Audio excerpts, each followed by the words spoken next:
Well, we've said it, what happened in Vegas won't be staying there. Of the 9 Democratic presidential debates so far, this one had some of the most memorable moments. Candidates ramping up attacks and a new face, former New York City Mayor Mike Bloomberg, joining that crowded field. But were there any clear winners or losers tonight? We're back with our political experts, Republican Ryan Stubenrausch and Democrat Lou Gentile. And Lou, I'm going to start with you. Did you think your party presented a clearer picture of who they should be voting for? I'm not sure it was all that much clearer tonight. I'm not sure fundamentally this will change things heading into Nevada and South Carolina. I thought in the case of Vice President Joe Biden, he did what he needed to do.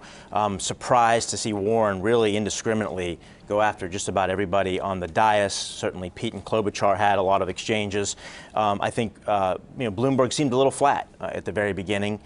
Certainly got pinned back on his heels, and I think in the second part sort of reasserted himself.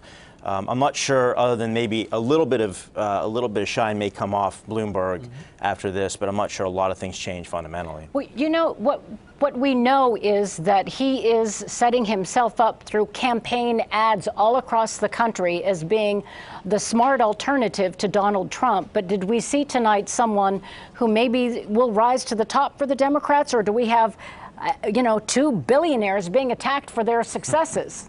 I agree with Lou. Some of the shine comes off of Bloomberg, and what we saw today is not going to propel him to this nomination. I think it's still Bernie Sanders' race to lose, and the more I hear Bernie Sanders stand on national television and promise to put frackers in Ohio and Pennsylvania out of jobs, the better I think it is for Republicans. A lot of people are saying that Bernie Sanders, who is now the front runner in poll after poll, including an NBC Wall Street Journal poll that came out yesterday, that he can't do well in the state of Ohio, that some of his policies won't sit well with farmers, with frackers, with miners, with people in manufacturing, and with some other people who want to hold on to their health care.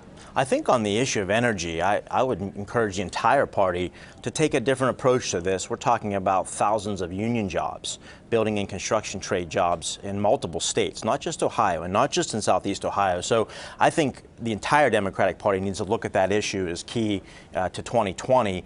And I think, Klobuchar and Biden seem to talk a little bit better about what they would do with those workers in these states. And I think Vice President Biden talked about rebuilding the infrastructure, putting those individuals on those projects, the building and construction trades workers. So I think we got to get that right. I was a little surprised that more fire didn't get aimed towards Bernie Sanders, the front runner.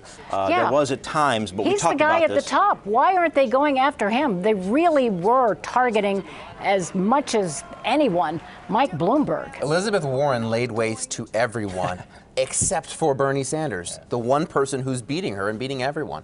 It doesn't make any sense. And like I said, this is Bernie's to lose, and if no one wants to attack him, then Bernie's going to win the nomination. Well, the voters go to the polls later this week in Nevada. Mike Bloomberg is not on the ballot there. So you have to wonder, after the performances tonight, what will we be seeing in 2 or 3 days from now?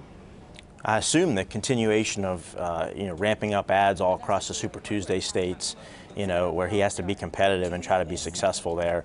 And I think, look, it's Bernie Sanders to lose, and there seemed to be a lot of fighting amongst some in the middle tonight, sort of for that middle lane. And that's something we talked about, was Bernie Sanders going to get sort of a free pass. He was very aggressive. Warren was very aggressive. We saw the exchange between Klobuchar and Mayor Pete. But I did think that Vice President Biden asserted himself and will live to fight another day in the states of South Carolina. Quickly, your predictions, who's going to prevail in Nevada on Saturday? Hard to say. I have to say top 3, probably Sanders, Biden, some combination of Pete and or Bloomberg. And or he's prediction? Not in that race. Yeah. Or Pete, I'm sorry. Bernie Sanders will win Nevada comfortably. Elizabeth Warren, I think, will be buoyed by this performance. She'll come in second.